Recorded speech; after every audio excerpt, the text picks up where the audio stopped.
तर आता बातमी आहे नालासोपाऱ्यातून। नालासोपाऱ्यामध्ये भिंत कोसळून दुर्घटना घडलेली आहे। नालासोपाऱ्यात अनधिकृत बांधकामाची 30 फुटांची भिंत कोसळलेली आहे। अपघातामध्ये एका कामगाराचा मृत्यू झालाय तर 6 जण गंभीर जखमी झाल्याची देखील माहिती समोर येते। नालासोपाऱ्यामध्ये हा अपघात घडल्याचं पाहायला मिळालं।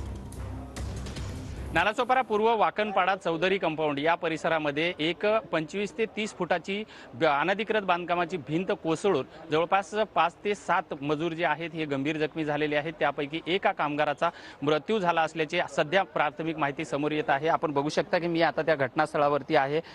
ही समोरची जी भिंत आहे ही भिंत या ठिकाणी बांधण्याचं काम सुरू होतं आणि ही भिंत बांधत असताना या ठिकाणी 5:30च्या सुमारामध्ये ही दुर्दैवी घटना घडलेली आहे। सध्या आता या क्षणाला पोलीस या ठिकाणी आलेले आपल्याला पाहायला मिळत आहेत।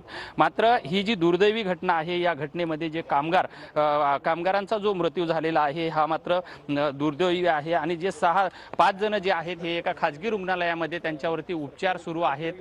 एवढ्या मोठ्या प्रमाणामध्ये खुल्लेआमपणे हे अनधिकृत बांधकाम या ठिकाणी होत असल्यामुळं महापालिका प्रशासन याकडे का डोळेझाक करत होती आणि या कामगाराच्या मृत्यूला आता जबाबदार कोण असा प्रश्न उपस्थित होत आहे।